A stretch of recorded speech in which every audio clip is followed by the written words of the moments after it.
What is going on, everyone? Today is episode 3 of How to Buy a Home, where we have been breaking down the home buying process, making it simple from A to Z, so you know every single step you need to take to become a homeowner. Now, if you have gotten this far, then you have, up to this point, crafted your dream team of a great real estate agent and a mortgage professional who will be helping guide you along the process. And additionally, you've started to get out and look at homes in person and online, started to identify some of the features of the different properties that you like, don't like. You probably have a good idea of what it is you're looking for. Now, everything we do leads up to this very important moment where things get real. You've found a home you love, found a home you can see yourself raising a family in or starting the next chapter of your life in, and you want to know what's next. Well, it's pretty simple, and it is where the rubber meets the road. Today we are talking about step 3, writing an offer to purchase a property. Now, a bit of a disclaimer. It would take a long time for me to go over every single step you and your agent will take when it comes to writing an offer, all of the paperwork, the different details, how to make it less or more appealing. So today I'm going to go over the basics that you need to be aware of when it is time for you to write an offer to purchase a home. So let's start with a clean slate. Let's first get an idea of what an offer is. Simply put, an offer is a legally binding contract between two parties, in this case, the buyer or buyers and the seller or sellers of the property that you're interested in. And this legally binding contract, when signed by both parties, lays out all of the details of the transaction that will take place when a seller of a home agrees to sell their property to a new buyer. Now, in Pennsylvania, where I work 99% of the time, you will be using what is called the Standard Agreement for the Sale of Real Estate. This is the form that our Realtor Association has designed to make the buying and selling of real estate as easy to understand as possible between the two parties, again, being the buyer and the seller. I would encourage you to ask your realtor if they have a brochure or guide that can help break it down for you. In Pennsylvania, we do have that. It's called the Consumer's Guide to the Agreement of Sale. It essentially helps break down the offer you're going to write and all of the legalese that is in that from A to Z so you can understand things better. All right, so you've found the home of your dreams, or maybe you found the home that follows the 85% rule that I talked about before, and you recognize that it is going to be a home that you could love and turn into your own. Well, let's make sure, if you're serious about buying it, you don't lose it. We're going to talk today about not just writing an offer, but writing a winning offer. And I want to be specific in that a winning offer isn't just one that gets accepted by the seller. Anybody can do that. A winning offer is one that, yes, gets accepted by the seller, but also leaves you feeling comfortable and confident in the home that you're buying. And that's extremely important. When it comes to creating a winning offer, one that gets accepted, it's important to really understand that there's only 2 key components that create this sort of offer. Number 1 being price, and the second one being your terms in the offer. So we're going to go over each of them so you have a better understanding of how they contribute to making your winning offer. Now, we can all understand price, right? It is simply just the amount that you are offering to buy the property for. Whether you are obtaining a mortgage, paying for the property cash, or using other creative strategies, in the end, you will have to offer a certain price. And when your offer gets accepted, you are legally bound by the contract you've signed to pay the seller that amount. There are, though, a few pieces that you want to consider when deciding how much to offer on a property. And your realtor should be talking with you about these different pieces, how they weigh in, some of their opinion. But in the end, it's important to remember that the price you decide to offer is yours, and it's your decision. You shouldn't feel uncomfortable with it, and if you have questions, you should be asking your agent. Now, although price is pretty straightforward, there are still, like I said, a few factors that may influence your decision-making process. Number 1, will be the comparable homes that are active, are pending, or more importantly, have sold near the property that you're interested in buying. Additional ones like properties that expired or that were taken off the market, canceled, withdrawn, all of the properties around you that were similar to the home that you are buying will influence your decision making process. Pretty simple, right? I mean, if you want to buy a home that's, say, $300,000 and all of the properties around that home have only sold and they've been in the same condition for 250, 275, there either has to be a great explanation as to why it's listed at that price, or by looking at these comparable homes, you can recognize that it's overpriced and shouldn't warrant that list price. Now, to talk about the market, though, we have to talk about general conditions as well. Understanding what the general conditions of the market that you are in specifically is extremely important when you're deciding what sort of offer you're writing, especially the price. Given right now that we are in a seller's market, so again, I referenced this before, a seller's market when supply is very low and demand is higher, right? In this seller's market, it is not at all uncommon for properties that are priced well and marketed effectively to sell at or above their listed price. I know you see all of the HGTV shows and they make you believe that it is going to be, you offer $100,000 less and you somehow get it accepted. It's not the reality, folks. In a seller's market, it's very common to have to make an extremely competitive offer just to get it accepted, to see multiple bids put in on one property, or being in a more competitive situation. But that being said, if it's a more neutral market, or if you're in a buyer's market, the strategy you're going to be using and the overall pricing of the offer you give may vary. Now, all of my real estate friends, my colleagues would probably kick me if I didn't mention at least a little bit about the dreaded lowball offer. Now, I want to give a word of caution here against lowball offers. In certain markets, it might be more acceptable, say a different time. But right now, again, it's June 2020, we almost nationwide are in a seller's market in most price points. Again, meaning that it's more common for properties to sell close to or above their listed price if they are priced competitively and marketed well. So why don't you want to throw out a lowball offer? Well, number one, you shouldn't be writing offers on properties that you're really not serious about buying. And this might be more selfish for the agent that you choose to work with and the listing agent on the other side. But think about this as like karma, goodwill. You don't want to be just wasting people's time. Also, you don't be wasting your own time. But think about it additionally a little more in the psychology of a deal.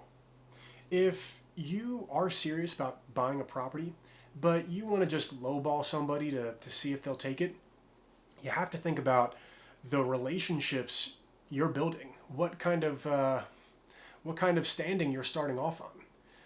My guess is if I am a seller and somebody offers me a lowball offer, one that's not warranted, then I'm going to feel a certain way about them. And any future offers they might bring me or any negotiating they might try to do, I personally wouldn't feel too kind about it. Again, where you decide to write your offer is your choice. What price you decide to write is your choice. But you should be aware of the general conditions, so if you actually want to buy a home, you can write an offer that gets accepted. And part of that is understanding and pricing your offer effectively. Now, I mentioned it before, I would have to go over probably over a half an hour at least to really do a deep dive on all the way you can use terms and craft them effectively or differently to potentially create an offer that gets accepted, something a little more out of the box. And if you're curious about that, please feel free to reach out, comment on the video, ask questions. I always encourage it. But for the purposes of this video, I'm going to go over the main terms, the most common terms you will see used or just written in to an offer that you could expect to create this winning offer we're talking about. Now, the first and sometimes least commonly thought of term, simple one, is the settlement date when you actually buy the property and take possession. I always think it's a great idea, if you can do it, to think of the seller first. Although you might want to be in there as soon as possible, you would be surprised on the little bit of leg up you can get on the competition if you're in a competitive offer situation, if you simply find out what the seller's preferred settlement date is. Maybe they don't want to buy or don't want to sell, for 60, 90, maybe 120 days. Although that can be scary, if you have the flexibility, you might have a chance to win out over an offer that otherwise would have beat you because you're willing to accommodate their settlement date. Maybe they want to settle as quick as possible and they want a 30-day close. Well, if you can do that, by finding that out, you just give yourself a little bit of a better chance. Additionally, simple terms like the earnest money you put down. Think of this money like skin in the game. This initial deposit, which will be made within the first few days and then usually broken up into a second deposit a few weeks after the contract has been executed or ratified. This deposit gives the seller a feel for how serious you are about buying the property. You can offer as little as really $1, but chances are a seller isn't going to take you very seriously if you're not offering a competitive amount for that earnest deposit. Talk with your realtor about what is specific to your area. You want to make sure that if you are serious about the property, you're falling in line with those area specifics. And if you really want the home and you have the ability to put more earnest money down, then maybe you consider putting more down up front because you're confident you can settle on the property and you're just giving yourself that much of a better chance to stand out to the seller when they see your offer. Electing to do inspections and how long you have to negotiate for repairs or credits back from the seller, if you choose to, will absolutely affect how the seller views your offer. If you are paying cash for the home, then your offer is almost always on a pedestal, and you may even be able to get away with offering less than other competitive offers. If you are requiring financing, so getting a mortgage on the property, then choosing whether or not to elect for a mortgage contingency, which would protect you in case your financing fell through, will definitely affect how the seller views your offer. These are just a few examples of the different ways you can use the terms in your deal to structure it so it's more or less appealing to a seller. What's important to remember, though, is that you and your agent should be discussing what options you have available to you, because when it comes to crafting offers, sometimes, not all the time, but sometimes, if you're giving great terms on an offer, you might be able to get away with slightly less on the price, and vice versa. If you're giving a great price, then the terms might not have to be as strong. Think of this kind of like a seesaw, right? If you want to craft a strong offer, talk with your agent about what options you have available to you. And additionally, one thing I really want to stress here is that you should be talking with your agent throughout the entire process about why you're choosing to do things the way you are. Are you, confident that this is going to get accepted? That's a tough question to ask. However, your agent should feel confident when they're writing up the offer to tell you if it's a strong or a weaker offer. And by putting forward a strong offer on a property that you really want to buy, you give yourself the best chance to come out in the winner in this scenario. And again, a winner isn't just someone who's buying the property. Although that's great, it doesn't mean much if you aren't comfortable and confident in the offer you wrote, because you don't want to start off your home ownership experience not feeling good about the home you bought. Now, I wanted to talk quickly again about pre-approval letters and why they're important. I've talked about it before, but just to reiterate, 95% of listing agents, at least 95%, will require any offer that's submitted to them to have an accompanying pre-approval letter. The reason for this being is they want to make sure that the buyers that are looking to buy the home are credible and can actually get the financing necessary to close on the property. So do yourself a favor, get your pre-approval done when you're getting started on your search, just even searching online. That way you know what you can shop for. And when you start actually getting out to look at properties, when you find a home you love, you can act quickly and decisively. Now, besides the formal offer you're writing and the pre-approval letter, there will be some additional forms that you generally will need to take care of.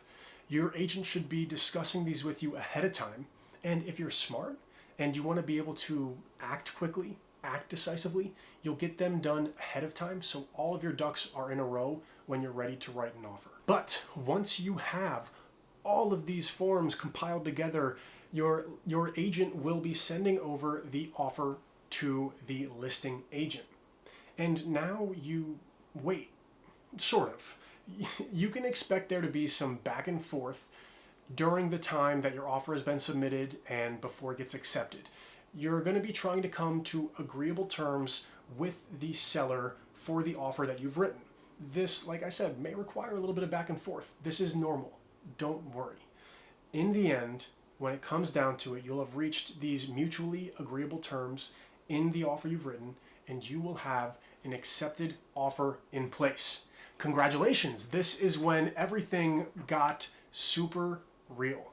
You are now on the way to actually buying a home.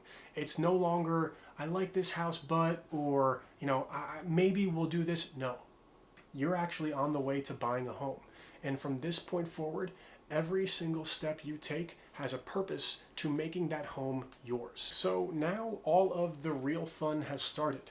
We've reached an incredibly important milestone in the home buying process. And I hope that these first few videos have been helpful detailing the beginning steps. Now, these beginning steps might actually take much more time than the final steps will, but they all lead to this very important moment of getting an offer accepted that you've written to buy a home. And from this point forward, we'll be talking about each detail that goes about in the transaction that will take place when you are going through the process of home buying. I, again, really appreciate the fact that you've been learning, that you've been educating yourself, watching these videos. If you like them, please like the video, comment, share. I want to make sure that I can give out information that's helpful to people, and your feedback is extremely important to me. So if I have missed anything, or if there are questions that I haven't answered for you, please feel free to reach out. As always, I'm available to talk whenever you guys need. This is Noah Scott, Realtor at Vanguard Realty Alliance. Thanks so much.